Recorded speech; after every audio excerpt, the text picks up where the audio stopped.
And we are back. Got Noe Castillo here, business morning show, promoting small businesses in the area.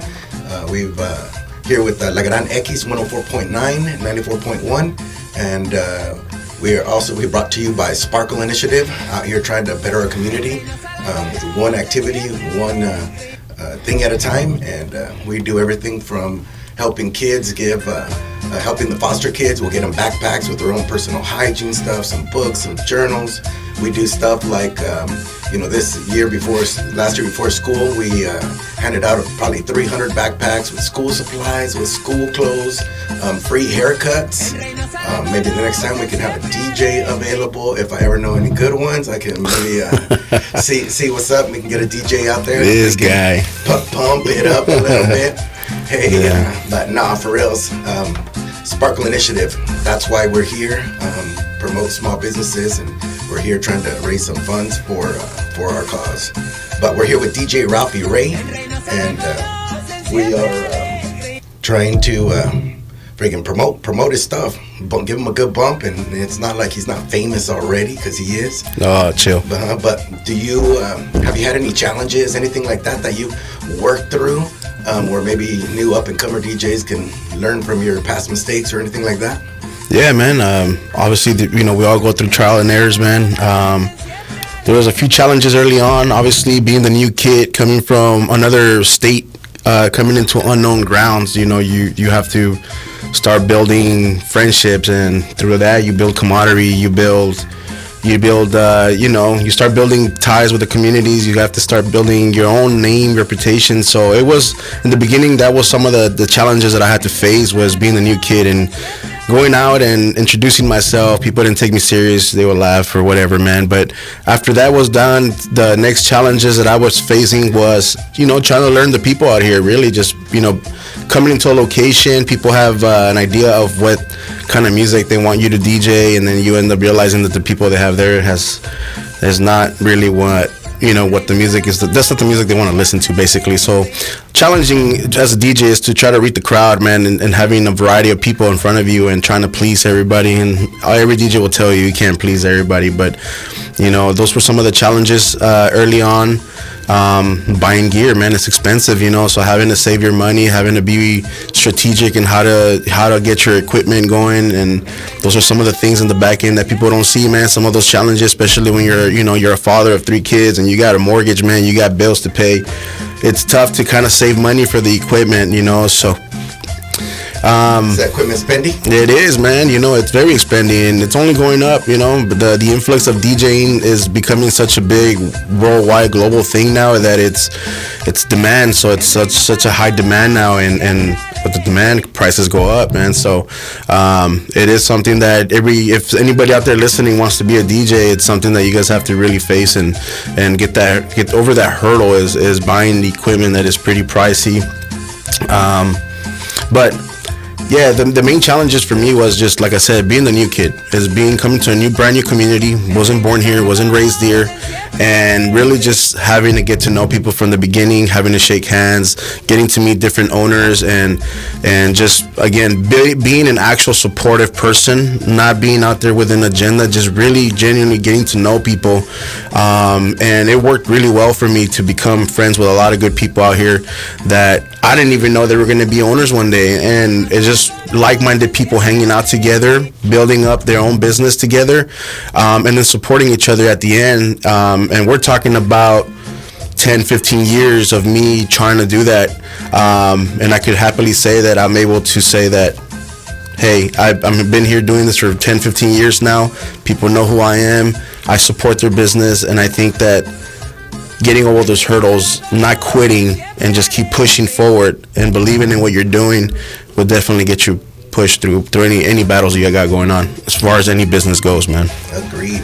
So to DJ, you kind of got to pump yourself up and get out there and get out and about. Were other DJs in the area super duper welcoming of DJ Ralphie Ray when you first got here? Nah, man, of course not. And that's okay. DJing, DJing is a battle thing. It's camaraderie. It's how we push to get better. And without people not believing in you, then sometimes we might probably not have that gas to keep going and getting better. You know, you need people, you need haters, I guess. You need people that say, oh, that guy ain't it, you know, he ain't it. And so it's okay, you know, it's okay not to take things personal, but more to take things versus yourself, as far as like, hey, you know, that's not true. Those things are not true. I'm going to push myself to get better. And then, you know, with time, it's evidence. You'll see when people come and go, you know, in the business. And usually the people that aren't supported from the beginning are the people that end up leaving and going, you know, and the people that have been supporting you have, for some reason, just stick around. It's kind of funny how that works out. It does. It does. And, you know, you talk a little bit about having to be different for different crowds. You know, we talk leadership here and, you know, just try to work in leadership skills, leadership qualities, because as entrepreneurs, we all need it.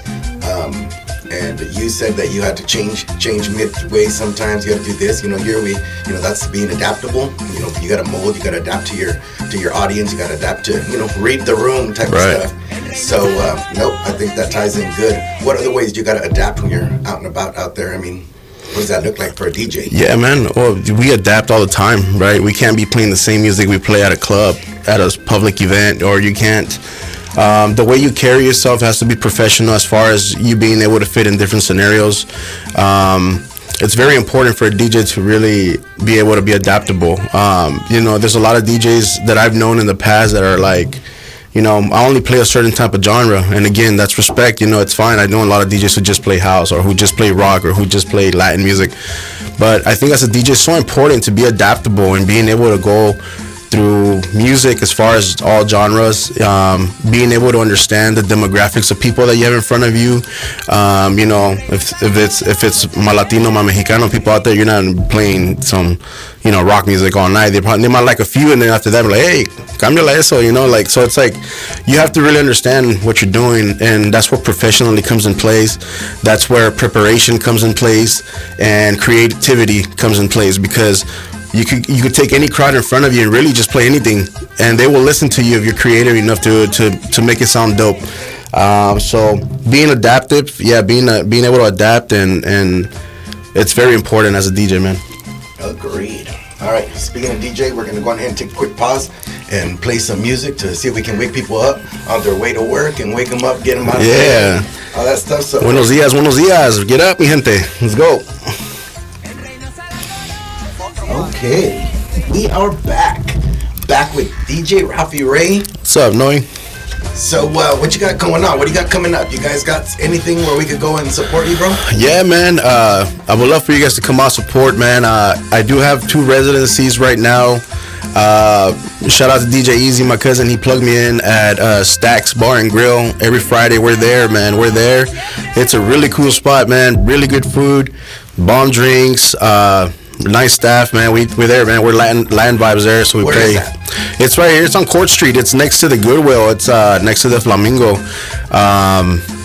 Pretty cool spot. If you haven't checked it out, man, again, I encourage you guys to come out, support local, and these guys are tearing it up, man. Their food is delicious. We're trying to create a cool vibe at night, trying to play some reggaeton for the ladies, trying to get them to dance, you know, quebraditas, some bachata, some English, you know, mainly more heavy on the Latin style. And then on Saturdays, I've been at Tri-City Taps. You guys know I'm there every Saturday. We're located on West Pasco on Burton. We get down there, so a little bit of everything. You know, it's more heavy on English there on Saturdays, more hip hop, more dance. They got an event this Saturday, don't they? This Saturday? No. It's just we're there every Saturday though. At 9, I start at 9, but you guys can go support, man. So I do want to give a shout out to my boy DJ Roughcut and to my boy Reds. They are having an event for anybody that's a hip hop head or just DJ enthusiast. Anybody that wants to see real stuff go down, like in raw pure hip hop go down. We do have an event. They actually have an event on May 16. It'll be in the Uptown Theater. They're going to be hosting a lot of b-boys, and they're going to be doing b-boy battles. We're going to have they're going to have DJs come out and scratch and just showcase their skills. They're going to have a band. So May 16 at the Uptown. You guys don't know, get at me or get at my boy Rough Cut. So that's what, like a DJ battle, or just like a just. It's gonna be it's not necessarily a battle. They call it a cipher, where you come in and you just do your thing, man. You know, people listen to you, and these are people that are very, very known in the DJ realm, or in the b-boy realm. So you're gonna be next to people that have been doing it for many years. You know, so I encourage those kids or anybody that wants to come out and just take a listen, just rub elbows, you know, with a lot of us out there. So May 16 at the Uptown. Other than that, Noe, man, I'm just around, man. I'm just around, staying active. I'm on social media, posting stuff. Usually, you know, if you guys follow me, you'll see my flyers up. We do have Food Truck Fest here as well. We're gonna have a Food Truck Fest that's gonna be hosted by the Kennewick Wine Gardens. That's going to be, I believe, I forgot, May 3rd, I believe. So, again, if you guys want to follow me, DJ Ralphie Ray, I'm on Instagram. I do post all my stuff on there. That's what I got going on right now, man. We do got more things brewing up for the summer, but we'll leave that to a more later time. Nice. That's awesome, bro. So you got the events done. You've got, I don't know, pretty much it's it. What do you got going on right now? Is that it? Well, that's it, man. Just focusing on that, focusing on the community and making myself available for different types of events, putting myself out there, man. And like you said, being adaptable to different sceneries. And it's actually a really fun thing to be able to go from a nightlife style to a public style event where you got to switch up your music, you got to switch up the way you carry yourself. It's fun, man. It's fun, man. I love what I do, and you know, I try to do it to the best of my ability. So you've already pumped up some of your DJ friends and your buddies and your family and this and that. Any other businesses that you frequent that you'd like to pump up that do a good job here in the community for you? Yeah, man. One of the nicest and biggest things that I've had pleasure of going to is Café Con Arte. If you guys haven't been to Café Con Arte in East Pasco, man, they're doing such a great job out there to put cultura out, man, and just different types of culture, the artists that go on there. It's actually a pretty much open mic space where people can just walk in and showcase their talent. It could be anything, man. It could be open mic for poetry. It could be a rapping. It could be beatboxing. It's really those small businesses that are allowing people to go in and really, you know, being themselves, man. So people really got to go out there and support small business, so that way they're able to find these little gems in the town. They're hidden, man. They're hidden, but they're out there. Agreed. Well, we thank you for being with us, brother. We're going to go ahead and take a break here so we can get you on your way. Yeah. Appreciate it. Hey, thank you, Noe, for having me. I appreciate you, man.